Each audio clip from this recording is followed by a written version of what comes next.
what's up, everybody? I'm Justin Young, and that man right there is none other than Garrett Tucker. And this is the Tucker's Topics. We're diving into Alabama high school basketball. It is that time of year. Garrett Tucker, good to see you, man. How's everything going? It's going well. Obviously, we're here at the pinnacle, the last week of the high school season. So, hey, by this time, Saturday evening, we'll have 7 new state champions. So it's pretty exciting.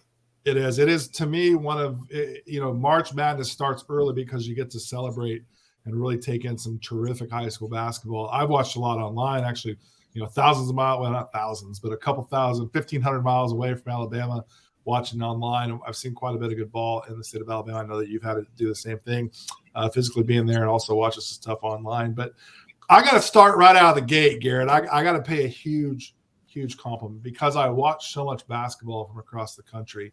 I think I'm going to get this right, AHSAA does it as well as any organization there is in the nation. I think they do such a good job of keeping everything organized. I love that you've got the quarterfinals in, really the whole bracket. It's at one venue. It's at a college venue. It's done so well. The broadcasts are so good, and I think it's just an unbelievable celebration of teams and players and coaches and supporters of programs. I just had to say that right out of the gate. They do such a tremendous job, and it makes it such a fun. It makes it really easy to talk about in shows Definitely. like this. So kudos and hat tips to everybody involved that's involved in the tournament. Great job. And now, as you mentioned before, it's all back in Birmingham. We're now in the semifinals. We're in the Final Four, and we got championships coming up this week. So let's dive into it, shall we, Garrett? Let's go. I'm ready. Let's start from the top, really. Let's take a big picture look. What have we learned? What have we gleaned so far in the Alabama State Tournament? What's been your biggest takeaways from a big picture view? I would say just looking, from 1A to 7A throughout the tournament field, I think it's experience. Experience reigns supreme. You've got several familiar faces, teams. It's really heavy this year, in my opinion, especially when you get to the bigger classifications. But then you've got some of those new faces that haven't made it and everything. And so, I tell everybody this feel like for the past few weeks, once you get to regionals on those neutral floors and the big open coliseums, anything can happen. And whenever you definitely make it to Birmingham, anything can happen. So it's going to be fun to see how everything plays out. But there's no substitute for being there, whether it be coaching staffs, players, whatever. There's no substitution for that. So I think that's the biggest thing going in right here is, we've got plenty of familiar faces, and we're going to see if they can, bring it home. It's funny. I hear that all the time, right? Oh, it's always the same teams. Well, guess what? If Denzel Washington's got a movie, we all go watch it, right? If Leonardo DiCaprio's got a new movie out, we go watch it. If Tom Cruise has a new movie out, we go watch it. We like star power. We do. We like the leading men. And I think that's no different when you look at the state tournament, you look at postseason. I think we like the teams that you come to expect to hold such a standard within their program. And I think that's certainly the case. So to that end, let's talk about 7A and 6A for a second. Let's start with 7A actually. Let's dive into this for a bit. Give me some games within this bracket that you're really excited or some I know there's only 2 games. So give me some games, give me some players, give me some storylines that we should be keeping our eyes on. Yeah, so this one right here, it's going to be a fun matchup of the highest classification. You got Hoover in Central Phoenix City. I'm sorry, Spain Park in Central Phoenix City, and then Hoover and Dothan. A lot of people don't know much about Dothan and Central Phoenix City just because of where they're from. But, they've got plenty of talent. So it's going to be fun matchups on both games. I'm really looking forward to the Dothan Hoover matchup in that semifinal game. You throw in Dwayne Brown, Salim London, Jonathan Casito, Jarrett Fairley from Hoover up against Dothan, and they've got Thomas Dowd, who signed with Troy, played really well in their last game against Baker to advance to the Final Four. I think he had 28 points, 22 rebounds, and a handful of assists. So he played really well. But they've got some kids down there, some young kids too, that not a lot of people know about. It's going to be fun to see how those younger guys play on the big stage and what happens. I love that because this is really a stage where, as we look really a month away, as you see right below here with the Hoops and Tip-Off coming up, we're less than a month away from that. Travel ball gets started, and this is where for young guys, freshmen, sophomores, that start to gain some confidence, right, by having some good moments on these stages. Maybe 8 points may not sound like a lot in the big picture looking in, but for that player, it's huge, right? And on a stage like that in the postseason, your confidence starts to build, and we really start to see some separation from the rest of the pack. And this, to me, is really where it kind of begins in these really these clutch situations, semifinals, Final Fours. So I love the fact that there's some young guys in this bracket that get you excited, no doubt about it. It's funny you mentioned Central Phoenix, or down in Phoenix City rather. Man, I know that program real well. When the Georgia Kings was a powerful program, they always had guys down there. Any of our events at Hoop Scene, I always knew if they came from Phoenix City that they were going to be a certain type of guy that were going to compete really, really hard. So I love to see that they're in the final. The best part about that, the potential matchup, if they were to win and Hoover were to win, Central Phoenix City's head coach Charles Burkett used to be the head coach at Hoover. So just a kind of fun thing to throw out right there. Storylines. I love it. I love it. Which player do you feel like can go? We mentioned this on another pod that we did actually on our Hoop Scene W on the women's side. And our guy, Nate Altenhofen, 30 years of experience as a college coach, tremendous. And we talked about intangibles. And he said one of the intangibles that he loves, and it was his number one thing, was being a closer. Okay. Somebody that can, in the last 2 minutes, really take over a game. When we look at the 7A, maybe even into 6A, maybe a segue, is there somebody that you're like, okay, we need a possession, we need a bucket, that's the guy? I'm putting you on the spot on this one. I'll kind of go with the hot hand right here, and I'll go with Big Dwayne Brown from Hoover. Okay. He was Northwest Regional most valuable player, looked really good for Hoover. I mean, there's not very many guys that are going to be 6'10", 6'11". He can step out and shoot it. So I'm going to ride that hot hand and go with him. But I would also Spain Park. They're loaded, got a couple of good, talented kids. But Jared Smith, a lot of people don't know that name, but he's the number one football prospect in the country. He's a difference maker. Before he got hurt earlier in the year, he was a monster. So it wouldn't surprise me if he's that guy for Spain Park as well. Listen, if you're the number one football player in the nation, you got a little different DNA and a different closer mentality. I don't care what sport if he's playing pickleball with his grandma, that dude's trying to win, no doubt about it. I guarantee it. That's just how those guys are wired. Let's talk about 6A. Let's move on down the line there with the Final Four. What are the takeaways? What are the storylines? What are you keeping your eyes on? I think the biggest thing is, Pinson Valley goes all year undefeated, and then Buckhorn takes them out in the regional final. So everybody expected Pinson Valley to be here and kind of run through it undefeated, but now we've got Buckhorn, a young team led by freshman Caleb Holt. Everybody's heard a lot about him, but it's not just Caleb. Jeremiah Wilson, sophomore, is really good, and they've got a ton of good young kids. Also coached by one of the better, in my opinion, high school coaches in the state, Patrick Harding. Yep. He also coached a Pro 1 on the Hoop Scene platform years ago. So I'm excited to see him have his opportunity. First time in Birmingham. So, but yeah, there's so much talent in 6A. And again, a lot of these teams have been there. Paul Bryant's been there. Mountain Brook, been there. And then you throw in a Buckhorn and who's Mountain and McGill-Tulane. And McGill-Tulane, it's crazy during Coach Murphy's time, running the show there. I don't know what kind of stat it is, but it's something crazy. 11 out of 13 years they've made it to Birmingham. That doesn't happen by chance. No, it doesn't. We were talking, Justin Byerly and I were about Freddie Johnson at Greensboro Day High School in North Carolina. This is an unbelievable fact. 31 out of 34 years was in the Final Four. So that type of legacy, when I hear Alabama basketball, I think about McGill-Tulane. I mean, it immediately comes to mind as a powerhouse. So that's not a big surprise. But it is interesting, right? You've got those historic teams, those go-tos, right? Those reliables, and you got Buckhorn, right? All these young guys, and that started way back in June. I remember watching them in the summertime. They came over to Atlanta. They played in the big Southern June live period event, and they got tested, right? They put those young guys right to the test. And the reason why is because it's planned for here the last week of February or the first week of March. You think about that long term, no doubt about it. 5A, same thing. Like, what's coming out to you? What do you keep your eyes on with that one? So this, if everything goes as everybody expects, you're looking at a Scottsboro Ramsey rematch. They played earlier in the year. That's got a chance to be a really good game, but I think this all comes back to, and I've said it all year, with Carrington Keel at Ramsey. Last year, they were leading in the state championship game against Lee Huntsville. Carrington Keel gets thrown out on a questionable technical, and the rest is history. Jakari Lane, Lee Huntsville run away with it.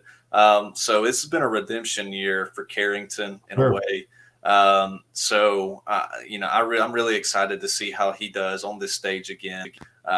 He's really been that guy for Ramsey along with Jalen Jones. So I'm excited to see those guys, how it plays out. Ramsey's here every year, it feels like, and it's time for them to get over the hump, I believe. It does feel that way. Yeah, it absolutely does. We're talking about, again, those powerhouses that you're so used to seeing. By the way, Jakari Lane having a great freshman season. I could see Carrington Keel being very similar, right? His recruitment kind of was eerily similar, right? Like, we knew how good both of those guys were. Like, guys, go recruit those guys, give them scholarship offers, and once their opportunity comes, they know what to do with it. So it's good to see Carrington Keel be in a position to be a contender once again. They're down at the home stretch. Now, when I look at 3A and 4A, we talk about teams that you kind of come to expect. And, man, historically, I think all 8 teams in both of those classifications, Garrett, those are teams that have been there. They've either, as you noted before we talked about on the show, either they've won a state title or they've been to the title game, like, recently, like within recent memory. Definitely. It's kind of the haves continue to be the haves, right? Yeah, I mean, we could sit down right here and go through all the scenarios. This is going to be the state championship game winner in 3A. Same thing for 4A, and it wouldn't shock me.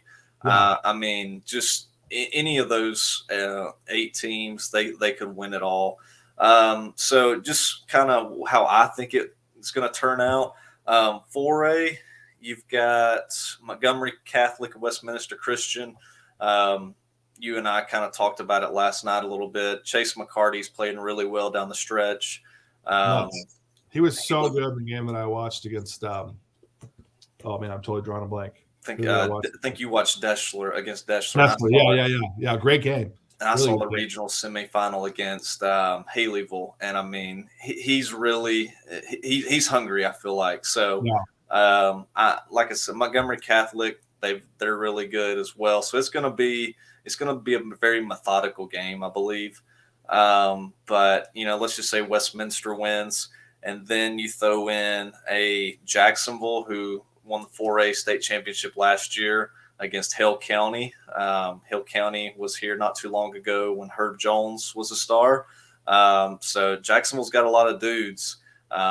So you got a potential matchup of Westminster and Jacksonville, and that floor, I mean, that's going to be crowded with Division I talent, I believe. So yeah, I mean that's my perfect 4A scenario, I would say. I think that would be a game that a lot of people would pay to see. What about 3A? So 3A, you've got Hillcrest Evergreen in midfield, and then Sumter Central and Plainview. There's a lot of different scenarios here. It would be really fun. Midfield and Plainview, I feel like it's every year they play a state championship game against each other. Funny story. So if Plainview wins and Hillcrest Evergreen wins, it's a rematch from, I think, 2018. And that's whenever Plainview won their first state championship under Robbie Coker. Robbie's had it rolling at Plainview ever since. I've lost count how many state championships they have. So, I mean, those 2 games right there, those 4 teams, it's going to be fun to see how it plays out. Sumter Central, Jazz, he's always in the mix.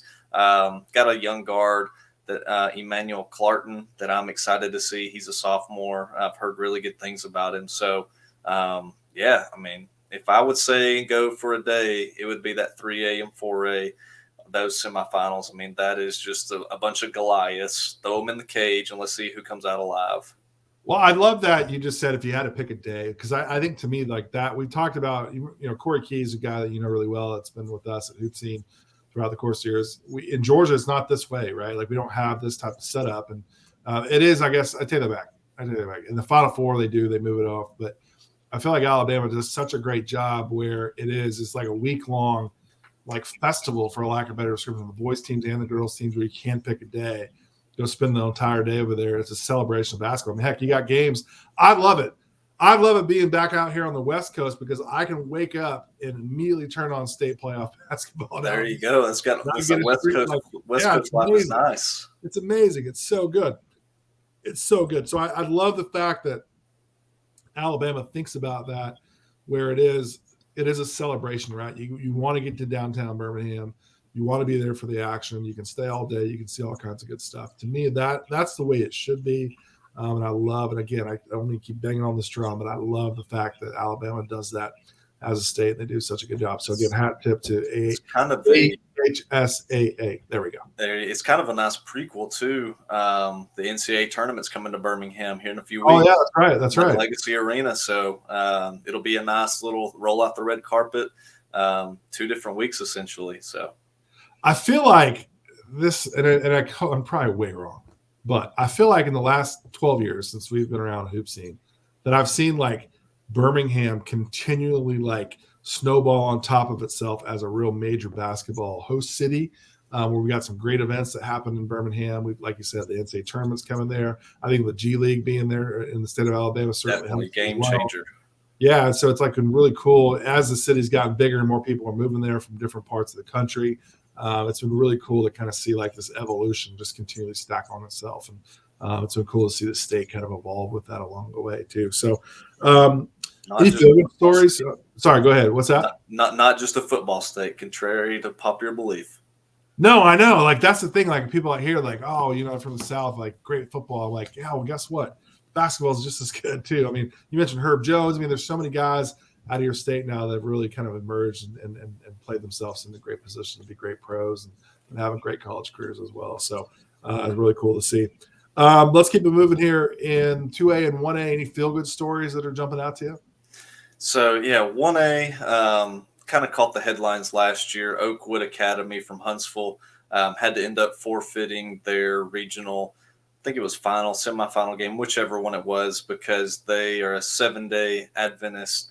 Their 7-day Adventist religion couldn't play after sundown on Friday, so they had to forfeit. Well, fast forward to this year, they're in the Final Four, and there will be no schedule issues with them this year. So that's awesome. I know first game of the year they played Huntsville High, 1A versus 7A.